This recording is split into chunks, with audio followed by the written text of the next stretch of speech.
Hey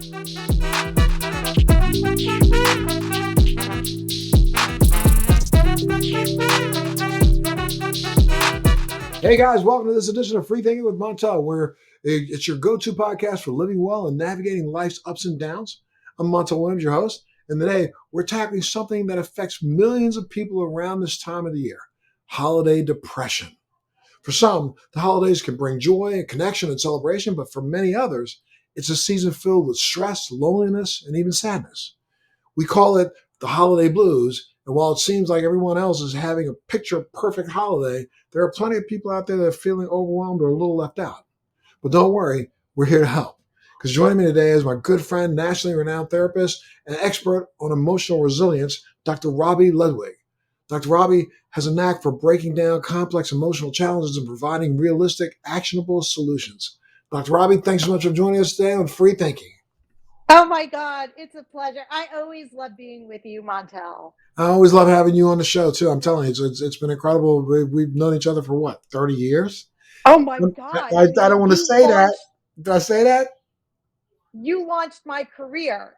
So I will always love you, and so happy to be with you here today for such an important topic as It well. is an important topic. We just came out of Thanksgiving, and people started feeling a sense of the holidays are on us. The holidays are on us. But I literally have overheard conversations on airplanes or standing in line waiting to check out of a department store where people are just, they seem like, I look back at years before this. I don't remember hearing as many people complaining out loud as I hear today. It's so crazy. So many people experience the spike in the holiday, cheer as anxiety and sadness. Why is that during what's supposed to be the most wonderful time of the year? So many people wrestle with feelings of isolation and depression. Why is that, Robbie? Well, all you have to do is look at the imagery out there. So we see the commercials that are beautiful families getting together, opening gifts. We see social media feeds of families that we know. It's a stark reminder for what we have and may not have anymore. For people who have lost a parent, or their families are getting smaller, or they can't be with their families, there is that void and that sadness. And the other piece is that we put so much expectations on ourselves to do things right and to feel good and to do our best, that I think we are pretty unfair to ourselves. And that can create a lot of self-attack, which can turn into depression or anxiety, that there just isn't enough time, or there's no way to create what we want to create for ourselves and our families and loved ones. It's the idea that one size doesn't fit all when it comes to problems. Every person's struggles during holidays seem to look a little bit different. It's been really kind of crazy. I hear people complaining about the fact you brought it up. The family sizes are shrinking or changing, dynamics changing. Kids are away to college. And a very close friend of mine who his daughter just got married a couple of years ago, and in fact, I actually performed the ceremony. And what's crazy is that up until the daughter's 26th year, she spent pretty much every single year with her parents. Yeah. Everything. Even once she was, graduated from high school and college and that kind of stuff, she literally has vacationed with her family, been with her family, but then she just got married. And this year, this coming Christmas, is going to be the first Christmas that they aren't together, as a single unit. As a matter of fact, the daughter is taking off with her husband, and they're doing kind of like a second honeymoon. They're going to be doing some traveling for a whole month. So they're gone for the entire month of December and through January. And I could see, without them even saying it, just the look of despair in the faces of my two friends. It's like, they've had their kid around all the time, and, everything's been really focused and centered around their kid, their daughter. And now, wow, we got to figure out what we're going to do when they're not here.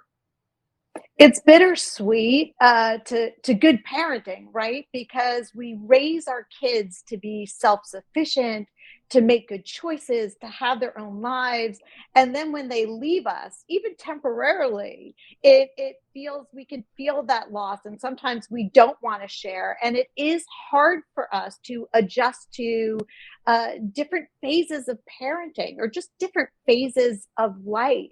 And so we really need to have conversations with ourselves to understand these vicissitudes are normal and to find our support systems, a good friend. They have found when you talk to a good supportive friend or just even a stranger who's supportive, it can have huge psychological benefits. We benefit from talking to people who are also going through a similar phase Sure. and, can feel our pain. So it validates us.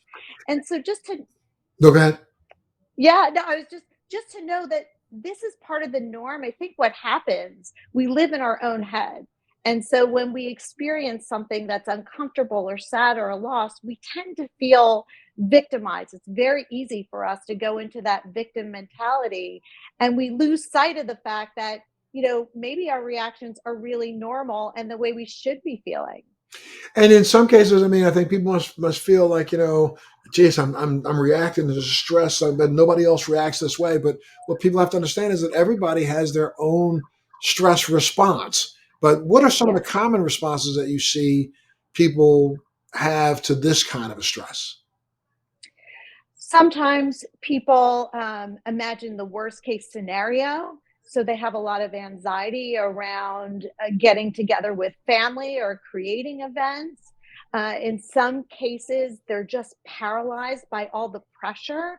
They're not able to call the people that they need to call or create the event that they want to create. And so, what we see is a lot of in my business, just a lot of attacking the self for not being able to live up to or to do or to be like whatever they think they need to be. It's also a time too when people reevaluate their lives. During these peak moments, we say, how am I doing now compared to last year? Am I where I want to be in terms of my life, in terms of my relationships? So people are doing a deep dive and evaluating themselves. And what we know is it's far easier to feel badly about yourself than it is to feel good. Robbie, that makes so much sense. And it's really important that people know that they're not alone in feeling this way.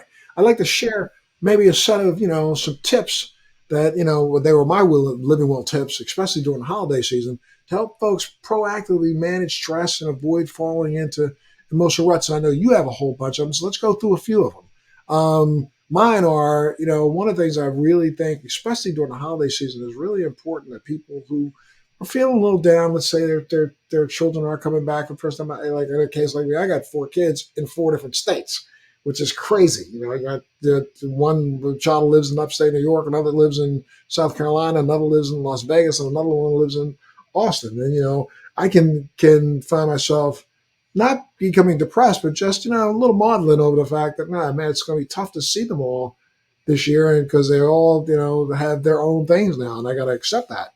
But what I do instead when I'm starting to feel a little down, I start thinking about three good things. I keep a journal, a gratitude journal, and I write down the things that have happened each day during that period of time that I may have experienced a little sadness. That makes me understand that guess what? There are good things still going on in my life every single day, and I should really look to find how many more I can discover and write down for the next day. What do you think about something like that? No, I really love it. As we were talking before, it's so easy to feel victimized. The problem is when we stay in that state too long or we recognize things that we wish were different, the best thing to do is to think about, what do I have control over? So, all of these tips that help you to take control over your mental state or how to train your mind to think. I love the idea of writing down three things. I also believe in the power of words. And I once heard an interview that said angels can show up as words. And that struck me in such a powerful way, to put up words that inspire you Yeah. and remind you who you are so that you can find your community and reach out and connect and remind yourself who you are and what you have to give as a person. When And we come from a place of give, that's always a good place psychologically. absolutely. I mean, when you say write down those words, think of those words. I mean, write them down if you can. I mean, I think people should write them down or at least think them through and go through a process. Like before I go to sleep, I try to still my mind and go through the process of maybe the three things that happened today that are worth talking about tomorrow, which are again three good things. But it sets me in a state of mind before I go to sleep as I fall off to sleep, where I'm thinking about really positive things. And then when I wake up in the morning, I try to go back and remember what those three things were so that you start your day off with successes and with positives rather than, oh, woe is me, I got another heavy meeting coming up at 2 o'clock. No, you start your day off knowing that, I accomplished some stuff yesterday and let me see if I can accomplish some things today. I mean, I got another one is, especially during the holiday time, make a gratitude visit. You can literally thank somebody by writing it out if you want, write out a letter or a note and take it to your friend, take it to their house and say, I was thinking about you. It's like, the reason why we do send Christmas cards. I mean, you can write out a note in that Christmas card. You don't have to use the note that was penned by the creator of the card. Use the other side that's empty and write out a note and specifically say, why you're so thankful to a friend and what they've done for you in the last year or in the last few months or in the last couple of weeks. Let them know how you feel about them. First off, you're helping somebody else because you're lifting their spirits, but you're also lifting your own, understanding that you recognize the fact that you're not alone. I think that is a great idea. And it's like really staying in the now too. And you can even take that out to strangers. If somebody is really helpful to you, if you see a strength, say it. Take the moment to say, hey, I really appreciate how you, served me coffee today. You made my day. Don't be afraid to see a positive and say it because it may be the only positive word that someone hears that day. And I'm a big fan of telling people how much they mean to me because isn't that the point? If someone is important to you, why wouldn't you say it? And it just creates a feel good and it's also habit forming. We always want to err on the side of creating habits that are good for us and good for other people. And that's understanding. Put compassion into action. I mean, when you're practicing those acts of kindness towards other people, you also are reminding yourself of the kindness that you felt from other people, and you're also reminding yourself of the fact that there's nothing wrong with being kind. I mean, we're living in a time right now where I swear to you, it's like I can't. It sickens me almost to my stomach when now I turn on the television. Having been a person who's life revolved around television, to turn on the television and only see negative things. I mean, I have stated unequivocally, it doesn't matter who the person is or who you voted for or why you voted for them. I don't give a damn anymore. I really don't. It's done. It's over with. Let's move forward. Let's figure out how we're going to do and get to tomorrow together rather than get to tomorrow as divided as we are, because we're not getting to tomorrow if we stay this divided. To just speak to your point, Montel, there was a study done that found when people focused on the negatives, it wasn't really very helpful for them. And when they switched it around and focused on the dream of what they wanted to create, they were in a much stronger position of curating their lives. And I think that's the way we need to think. Our life, our legacy, in some ways, is livable art. And we need to decide what we allow into our lives, what we allow into our minds, because that affects how we feel about ourselves, how we feel about others, and the success that we create for ourselves as well. So it's very important to turn off the TV if it's negative and you don't like what you're seeing. Be careful what you read. Make sure that you're balancing out, the good so that you can have an optimistic view of the world. That's what helps us to keep going. And at the same time, what you're doing that is as you have that view of the world, you got to remember that the world comes in very, very small little dosages. It's not everything's not so huge. You got to find the joy in the real simple pleasures and appreciate the small moments in life. Um, I think that's one of the things I like to try to explain to people all the time is that you got to savor the beauty that you find in the little things. I mean, like for me, it's just being able to cook a decent meal. My wife still works works, and believe it or not, I make her lunch that she can take to work, which is very, very cool. But it's just such a small little thing. I mean, we go through this whole little question and answer. What do you want today? And she'll tell me, and then I try to build a lunch around that for her. Sometimes it's hot lunch. I can put it in thermoses and other things. Okay, but I make sure that though it's just such a simple little act, making a couple sandwiches, making a sandwich and some soup, making some sandwich soup and putting in some pudding and some applesauce and some fresh fruit and other little things that I know when she digs in there with the bag, she go, "Oh wow, you put that in there. That's so cool." Those little things are things that make a big difference, not only for me helping her, but for me, because I'm savoring the fact that I've just done something. And I know this little act is going to be met with some appreciation. I like to call that the power of small. And I often share that with my patients because when we're in a depressed state or anxious state, as I mentioned, it can be very paralyzing. And I'll say, just do one little thing that's better, that's different, even if it's 1%. That creates the movement that helps us do more things like you're talking about, being thoughtful and being kind and showing up in ways that are very powerful. Right. And I mean, honestly, I think especially right now, you touched on it earlier. You know, this is not the time of the year to be alone. I mean, I know so many people think, I'll just sit out tonight. I don't feel like going and doing this party, or I don't feel like going to do this. I don't feel like going to. Well, but sometimes you don't want to go because you anticipate there's going to be a whole bunch of questions asked about this or asked about that, or people are going to be judging you the way you look and those kinds of things. You got to really nurture those social bonds that you have and prioritize your close relationships, cultivating some meaningful connections. Yes, and And your dog agrees. Your I got dog to agrees. I got a meaning. Yeah, that's jackpot. He's got a meaningful connection with somebody outside my door. Yeah. No. No, it's so true. And, I hear all the time, I let that friendship go, or I really didn't put energy into my relationships. And now I'm really feeling the isolation. And I love Dr. Ruth before she died. She kind of made herself the kind of in charge of loneliness and combating it. And she was like, just make that phone call, just reach out. And if that doesn't work, if the person doesn't respond, try somebody else. We all need a community, and our joy in life comes from being connected to others. And so sometimes we need to switch it up because our community changes, but find the next one. Keep looking, find it, nurture it. And that really is a key to a sense of well being and probably even living longer.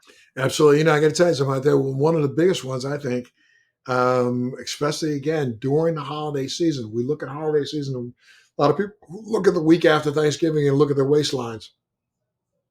Or they look at the week after Christmas and they look at their waistline. Well, I think you should be looking at the waistline if you were looking at it the week before Thanksgiving and the week of Thanksgiving, and just pay attention, get moving. So many people take this time of the year thinking, "Oh, I think I can relax and take a break. I don't need to work out today." But I literally going to the gym and engaging in at least a minimum of 30 minutes of moderate to intense physical activity most days of the week is really good for you. It's good for you in every way, shape, or form, from emotional state to just your physical well-being. And the fact that you did it and accomplished it is something that I think can put a smile on your face. So, but get moving, right? Absolutely. Get moving. And also, there's less sunlight during the holiday months, especially, on the East Coast. And so get walking when there's sun so you can get some sunlight, which also impacts the mood. As far as the scale, Montel, I say throw out the scale. Get rid of it. Yep. The scale is not my friend. It's Never never been been my mine friend. either. but but find your sense of humor, because when we lose a sense of humor, even the worst things, after many years we can find some kind of funny in it, and so to look for the funny, to have a sense of humor, because not everything has to be so serious. It's there's something to be said about the willingness to laugh, and I love that idea. I wish they had a sign like that hanging above the doors of both our Congress and our Senate. Just take a break for a second. My goodness, Yeah. does everything have to be so nasty and just so vitriolic? I mean, it's like I I wonder how and when someone's going to finally start sending the message to our leaders that your leadership style is literally helping to trigger this national state of depression. What we need to start doing is start recognizing that what comes out of your mouth affects millions of people, not thousands, millions of people. Um, and you're right. I mean, I think it's nurturing and looking for those things that can put a smile on your face that are just so small, so tiny, and even like you just said, walking outside. So I'm in Miami, Florida, and it just happens to be this is the best weather I think in the country all year long. I mean, in this country at this time of the year. I mean, right now we're at 70, 71, I think today, bright sunshine. So when you're walking in and out of the shadows, the sun hits you, and it's like you think, wow, it's like it's 80 degrees. No, it's not 80 degrees. It's 70 degrees. However, the sun is so intense. I stop for a second and just look up at it, put my face in it. You know, and to savor again those small little things that can change the way you feel. For the young people in your audience, Montel, one of the things I can share is that the savoring and actually seeing the glass half full gets easier as you get older. There's more of an ability to appreciate.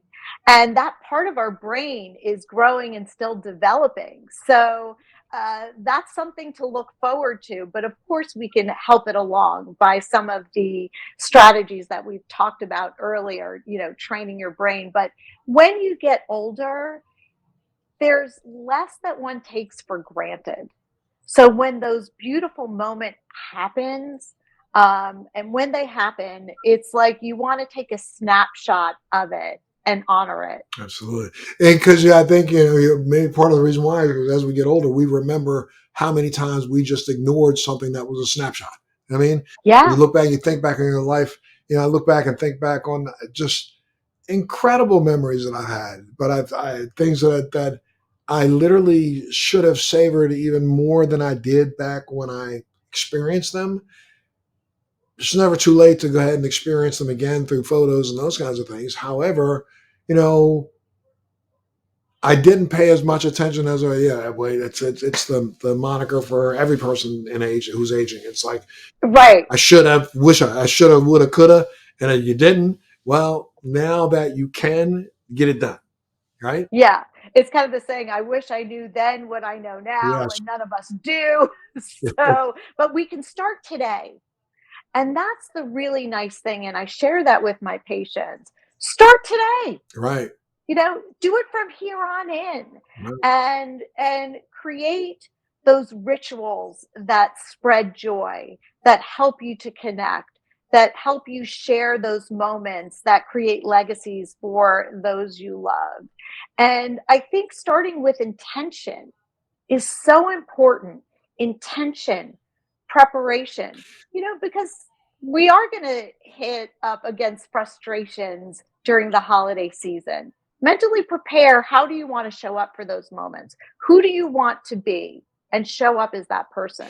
And I love the idea when you say mentally prepare. You should mentally prepare yourself for what you're going to experience when it comes to just your diet over the next month and a half. I mean, because literally, if you go to all the Christmas parties and all the New Year's parties, there's so much food out there, and sometimes you don't make good choices. You make a choice and just eat one thing and don't eat anything else. But remember, this is the time of the year to pay attention to things like vegetables and fruits and whole grains and healthy fats and making sure that you get a good mix in your diet rather than just go after just the sweets and holiday treats. Life lives in the balance, right? So you may want to eat a cookie, but also remember how you'll feel if you overindulge. So, there's always tomorrow, but you're right. I mean, I was talking to a patient. We were talking about something totally different during the holiday season, and he was saying, "You know what? I heard a podcast where someone said, make sure you feel good, you feel fit, you're eating well, you feel good about yourself so that you can make sure that the world treats you better, that people in your life, you only accept people who meet your standards, but there has to be some level of self esteem and self worth to Ab- ab- create that. Absolutely, and you gotta just, I mean, just there's got to be a little bell going off in the back of your head saying, "Think positively, stay on a positive tip." You can. I mean, it's you go to a party and there's a group in the corner holding little trays with their little hors d'oeuvres on it, and over there complaining about what happened a month ago. Why am I? I don't want to do that. Let's cultivate some. Let's be optimistic. Let's change the light. I mean, it's like I've been doing several appearances on a couple of the news channels, and in I've been watching, by the oh my way. goodness, well, I thank you, but You're what I'm welcome. trying to portray is the fact that you know, over with, done with, gone. It's already done. And then you can't change the past. As much as we No. think we could, you can't. So what is here now is what we have to deal with. We can figure out how we're going to fight for the next 4 years and make sure that we're, digging in trenches and throwing dirt on each other, or we can try to figure out how, again, it took all of us to get here. It's going to take all of us to move forward from here, whether we like it or not. There is a way for you to impact every single person that you come in contact with positive thoughts. And, though you may not think at the moment that it really impacted them the way it did, I guarantee you 2 hours after they leave you, they're going to say, wow, he's so weird. I was talking to this guy, this bald head guy, and, he just kept saying, I'm going to stay positive. It doesn't matter to me. I'm staying positive. And, I think that's a good idea because what else do we have? Yeah, I mean, when you do think from an optimistic standpoint, you will see more options available to you than if you're negative. Because if you're negative, you're hopeless and you've given up. Right. So, optimism is really the way to see new opportunities to make those changes. So, it's definitely a worthwhile skill that you don't need to be born with. You can develop that skill. And the other piece is, in addition to being positive, it's so important, and this matches, it's an alliterative phrase, positive but purposeful. Where's your purpose? Where do you see it? Because our life feels of value when we find what matters to us and focus on that. Focus on what matters. And that's a great way to move oneself forward as we head into the new year. And I mean, I think people don't understand. I guess it was years ago. Dr. Luber-Mersky, I think is who it was, came up with the happiness quotient. People don't understand that as equal. There are things that in our psychological makeup that honestly we do have no control over. It's how you were born. There's a certain happiness point in your life that you know honestly the outside influences don't have that much impact on. There's a certain way, a certain amount, but then there is also equally as large a part of our psyche that allows us to control how we feel at any given moment in life. So while I'm sitting here, I could be sitting here spiraling myself down into a depression by thinking about, oh, woe is me things and all the negative stuff that's happening on the news. Or I could say, no, I'm not going to do that for the next 20 minutes. I'm going to sit here and start thinking about those positive things in my life and see if I can spiral myself back up out of that abyss. And you can do that if you spend the time, calm your mind, take some deep breaths, and start thinking about the beautiful things that have happened to you, and the negative one comes in, push it out, get another positive thing in there. By the time you get done after 20 minutes, you're going to realize that, wow, I feel pretty good. Why was I so depressed to begin with? So we do have more control over how we feel at any given moment than we think we do, right? Absolutely. And I love your approach. And when I work with patients who have anxiety, which is really thinking about the worst case scenario, and they'll ask me, what do I do? Like I'm frightening myself. I'll say, just say no. Say that I'm not going to let this happen. No. I'm not going to think about this now. It's scary. I'm not going to think about this now because it's not helping me. And then move forward. So kind of giving yourself instruction can be hugely helpful because our mind kind of shares a lot of noise, right? There's a lot of noise in our head, and we can't believe everything we think, and we can't always believe our emotions. So we need to kind of be the director of our own emotional life and see where that leads us. I know you have some really extraordinary list of tools that you've used to help people. Give us some more. Go ahead and give a couple more. Um, Gosh, now I'm blanking. I'm trying to Okay. think because when I talk in the moment with my patients, I'm so spontaneous. I think there's power in connection. Make sure you feel connected to at least one other person this holiday season. And if you're not feeling your best self, find a way to share how you're feeling and then work on doing just a little bit better and know that you're not alone. You are not alone, that there are so many people that struggle, and that's part of life. And the question is, how do we meet that struggle so that it works to our advantage? And so to constantly ask yourself the question, what do I need to do for myself now? Because that is the point of power. And And also, you have that control. People need to understand you have that kind of control, right? that's right, especially if you know you do. And if you know yourself, the more you know yourself, the better you can treat yourself. So if you know the holidays are going to be a dark time for you, find a way, find something that works for you, whether it's going to, let's say, a church, a synagogue, a mosque, finding faith sometimes is really powerful for people. Once you know yourself, you can decide what works for you. I also talk a lot about, Montel, the power of the pause because we all have families and some families are more triggering than others, and if we're always in a reactive state, then we're not going to feel good, and also people are not going to feel good around us or want to be around us. So we also need to take responsibility for how we show up in the world. And if you And that means take responsibility how you show up every second of the day. I wanted to throw this out there because people leave their home. I got to go to the mall, and they start getting themselves all stressed out because they know there's going to be long lines, and I don't want to deal with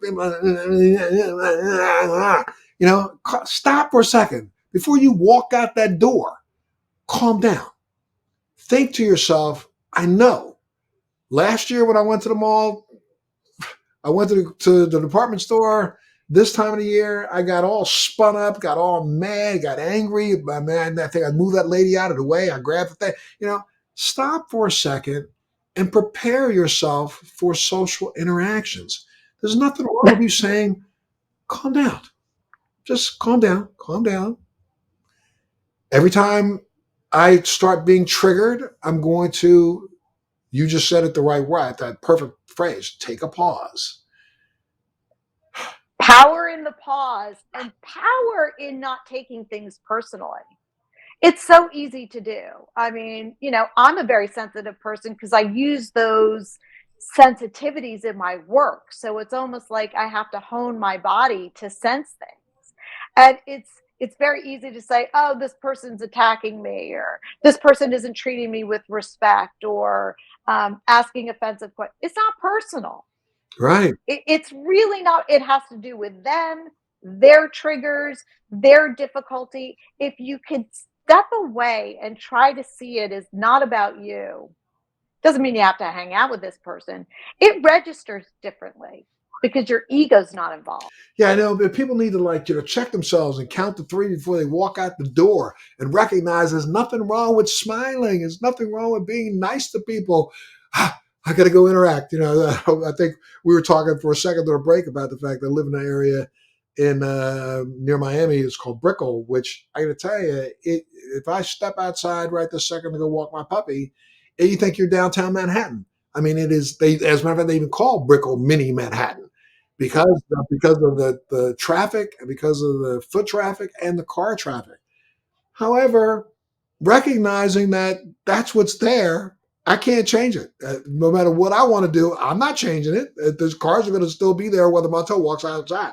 So calm down, get a grip, and understand that when you step into a restaurant, the line's going to be long. When you step out on the street, you got to move out of the way of 30, 40 people just to go a block. It's okay. Smile, right?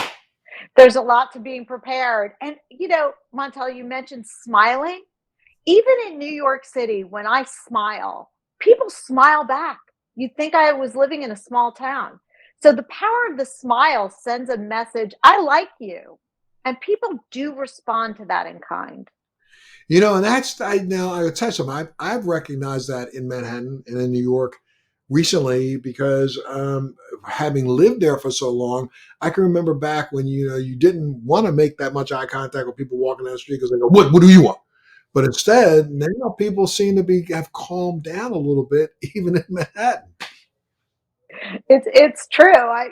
Everything changes all the time. I don't know if it's because people recognize me or think they know me. They think I'm their cousin. People Right. think they went to high school with me or whatever.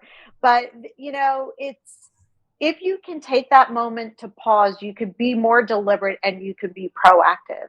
And when we live our lives that way, we can live a more joyful existence. One of the things that I think I would love if you want to just comment on it. It's like I saw a couple of news pieces about it back before the Thanksgiving, where anchors were talking about, maybe you should send out a message to all of your Thanksgiving guests that politics off the table, religion off the table, whatever. I mean, don't you think that maybe going into this year, especially after what we've come out of, it wouldn't be a bad idea to maybe make sure you send a little note to all those that are going to come visiting that, what, step across my threshold, politics is persona non grata, right? I think it's good to set that limit. I don't think one should set limits against family members. I mean, I'm of a different idea. We've been fortunate that our family's been able to do this, but to intellectually, like it's more interesting for me to listen to people who have various ideas about anything, about any given topic, Mm-hmm. because that's how we grow. But I think it's perfectly fair to say, you know what? Politics and world events, it can be very destructive to otherwise people we want to connect to. So take that out of the picture. And if you state that ahead of time, people will follow those rules. And I think it's a good one for now because politics is the new religion and we're not changing anyone's mind. So maybe we take it out of the mix. Yeah, I think so. I really believe that especially throughout the holiday season, through the new year, that should be the little sign on the outside of everybody's door before cross this threshold, leave politics on the other side. You know what I mean? I just think it would just be a way for people to be able to now figure out another way to communicate, figure out another thought. Because over the course of the last year, you've been arguing and tried to convince and tried to persuade and tried to cajole people into seeing your way. Well, now it's time for you to maybe be accepting of other ways. Yeah, I just think it's really important to know, listen, if our goal is to enjoy people, let's take things out of the mix that are divisive. It's not helpful. And I don't think it's helpful to our psyches. And people are more than just one certain idea they have about a particular whatever the case may be. Talk about art, talk about travel, talk about the things you're working on. There's so many different topics to talk about, and I think we would benefit from just thinking about those different areas of our lives that people would welcome hearing.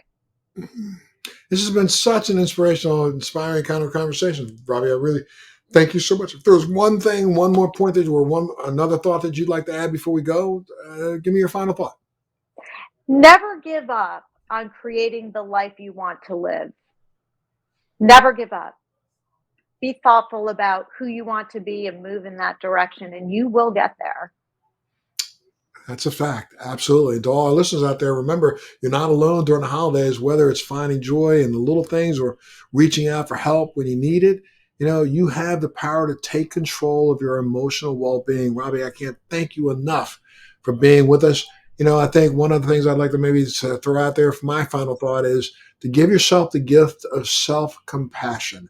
You're doing the best you can. And sometimes that's enough.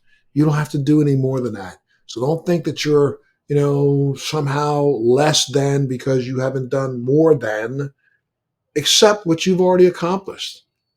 Look forward and cut yourself a little bit of a break. You're doing better than you may think you are. And there are those out there that can even help you do better than that. Okay. Robbie, thank you so much for being a part of this show today. Free thinking. Thank I'm you. definitely really going to enjoy it. And anytime you want to come back to talk about other things, we'd love to have you on the show. I would love that. And Montel, I'm always grateful for the time that we get to spend together. So thank you so much for including me today. And I adore you. Oh, thank you so much. I really appreciate it. Hope, encouragement, that is the theme of this holidays. Let's be hopeful. Let's encourage others to be hopeful. And let's get through and start looking at a really good, fresh 2025. Okay. Thank you so much for being a part of the show today. We'd love to have you back. Make sure you continue to hit that little button down there that says, I'm going to subscribe. You know what I mean? You can even look up and find out the tips that I was giving you earlier was my free thinking with Montel tips. So that's on freethinkingmontel.com. Go on up and take a look at that. And again, Robbie, thank you so much. You guys stay well. Love that family of yours. You guys at home, continue to tune in to Free Thinking with Montel. Thanks for joining me on Free Thinking with Montel. Please make sure you're subscribed and hit the bell to be notified when new episodes post each week. We'd love to hear feedback, so please send us your comments.